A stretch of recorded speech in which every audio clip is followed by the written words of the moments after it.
दोस्तों, आज हर इंसान बोलना चाहता है, सुनना तो किसी के बस की बात नहीं है।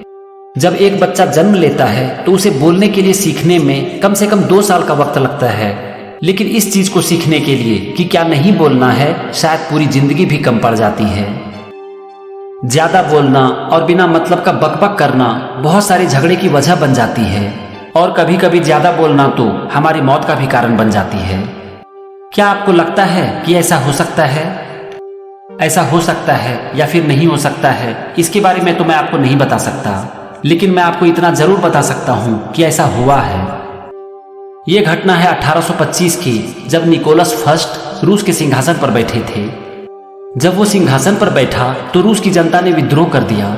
विद्रोही लोग रूस में विकास की मांग कर रहे थे। वो चाहते थे कि रूस में भी यूरोप के देशों की तरह डेवलपमेंट हो, आधुनिकीकरण हो, ताकि वहां के लोगों को रोजगार मिले और वो एक अच्छी जिंदगी जी सके।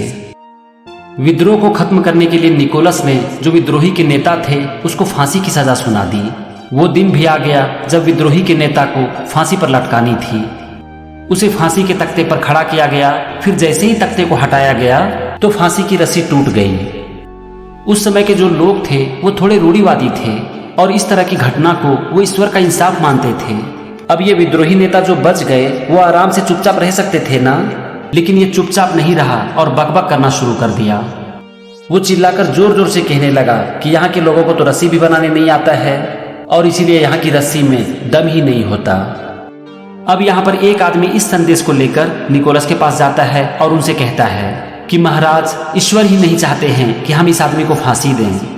और उसने घटना के बारे में बताते हुए कहा कि अब इसे फांसी नहीं दी जा सकती है, क्योंकि उस समय ऐसा माना जाता था कि ये ईश्वर का इंसाफ है। इसीलिए निकोलस भी कुछ नहीं कर सकते थे। वो मान गए और उन्होंने माफीनामे पर हस्ताक्षर कर दिया। लेकिन इसके बाद निकोलस ने उस आदमी से पूछ दिया कि जब रस्सी टूट गई तो उस विद्रोही नेता का क्या रिएक्शन था, क्या वो कुछ बोल रहा था? तो उस आदमी ने निकोलस को सारी बातें बता दी। उसने निकोलस से कहा कि महाराज, वो विद्रोही नेता तो कह रहा था कि यहाँ की रस्सी में ही दम नहीं है और रूस के लोगों को ठीक से रस्सी भी बनाने नहीं आता। इस पर निकोलस का गुस्सा 7वें आसमान पर पहुंच गया और उसने माफीनामे को फाड़कर फेंकते हुए कहा कि कल उसे फिर से फांसी पर चढ़ा दो। दूसरे दिन उस विद्रोही नेता को फिर से फांसी पर लटका दिया गया और उसकी मृत्यु हो गई। और इस तरह से ज्यादा बोलना उसकी मृत्यु का कारण बन गया। दोस्तों, एक बार आप ही देखने की कोशिश करो कि आप किसे ज्यादा पसंद करते हो, जो ज्यादा बोलता है या फिर जो ज्यादा सुनता है। हम एक अच्छा लिसनर कैसे बन सकते हैं, इसके बारे में बहुत सारे कोर्स लॉन्च किए गए हैं, बहुत सारी किताबें छप चुकी है। लेकिन क्या आपने कोई ऐसा कोर्स देखा है या फिर कोई ऐसी किताबें पढ़ी है जिसमें कि हमें यह सिखा सके कि हम ज्यादा कैसे बोल सकते हैं? कम्युनिकेशन स्किल, जिसमें कि हम बोलने के बारे में सीखते हैं, इसमें भी हमें यही सिखाया जाता है कि अगर हम एक अच्छा कम्युनिकेटर बनना चाहते हैं, अपने कम्युनिकेशन स्किल को डेवलप करना चाहते हैं, तो उसके लिए सबसे पहले हमें एक अच्छा लिसनर बनने की जरूरत है।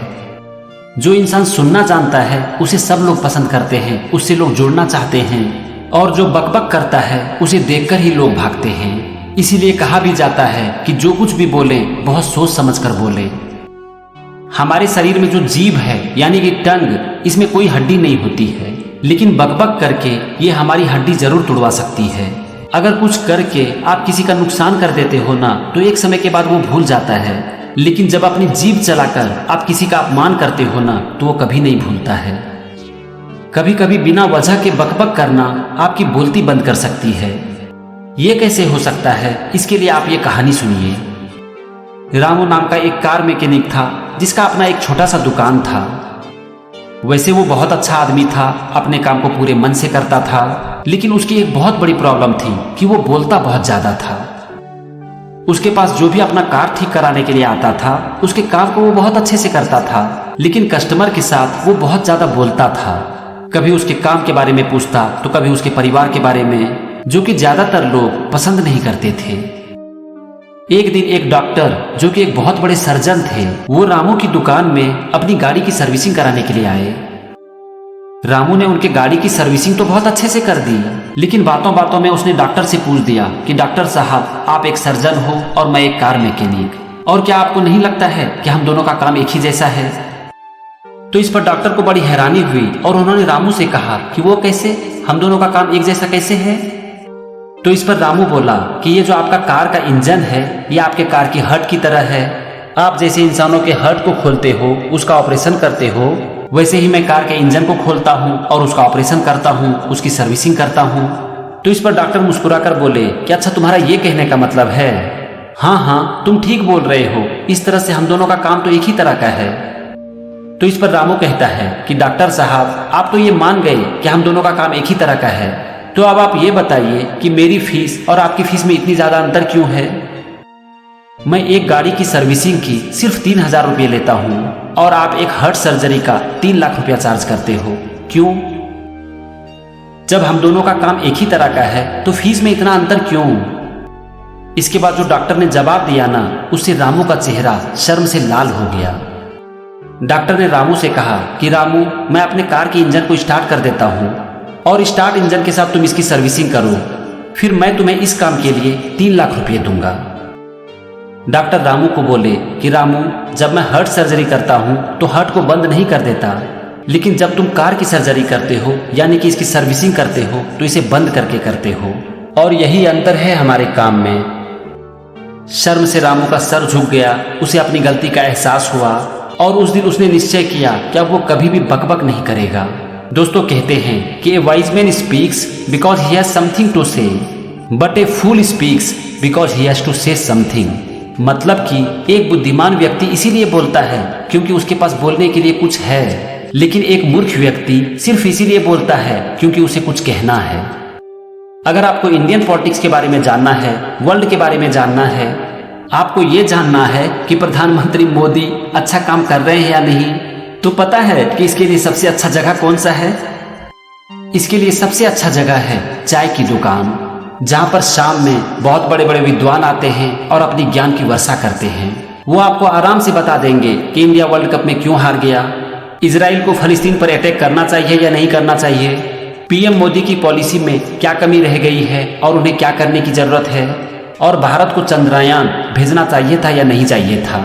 हर तरह के ज्ञान आपको मिल जाएंगे रेल के डब्बे में, चाय की दुकान पर, जहाँ की एक से बढ़कर एक विद्वान लोग आते हैं और आपकी ज्ञानवर्धन करते हैं। दोस्तों ये बकबक करना ना आज एक बहुत बड़ी बीमारी बन चुकी है, लेकिन क्या आपने कभी सोचा है कि ज्यादा बोलकर हम क्या सीखते हैं? ज्यादा बोलकर हम कुछ नहीं सीख सकते हैं, हम सिर्फ अपनी इज्जत खराब कर सकते हैं।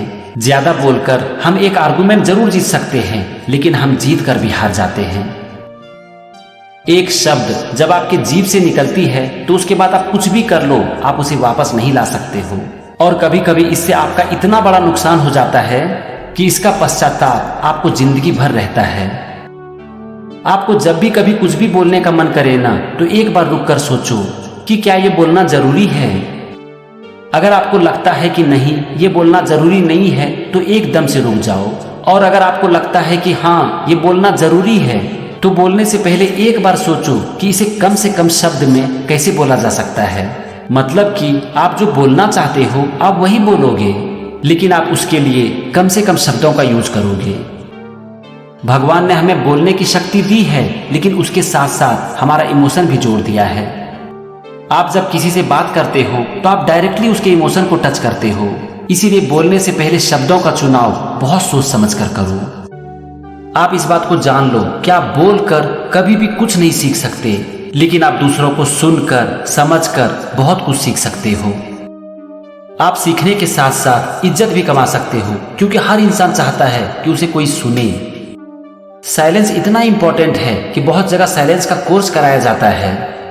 लोग 3 दिन 5 दिन 10 दिन यहाँ तक कि महीनों तक साइलेंस में रहते हैं, लेकिन क्या आपने कोई ऐसा कोर्स देखा है जहाँ पर कि ये सिखाया जाता है कि ज्यादा बोलते कैसे हैं? मैंने तो आज तक ऐसा कोई कोर्स नहीं देखा है। तो फ्रेंड्स, अगर आपकी भी ज्यादा बोलने की आदत है ना, तो आप आज से ही इसके ऊपर काम करना शुरू कर दो। सबसे पहले याद रखो कि आपको बोलने से ज्यादा सुनने पर ध्यान देना है, और जब आप कुछ बोलना चाहते हो तो इस बात को याद रखो कि आपको कम से कम शब्दों का इस्तेमाल करना है, और जो भी बोलना है उसे मीठे शब्दों में बोलना है। अगर ये क्वालिटी आपके अंदर आ गई तो आप मेरा यकीन मानो कि आप इस दुनिया के एक बहुत ही बेहतरीन इंसान बन जाओगे।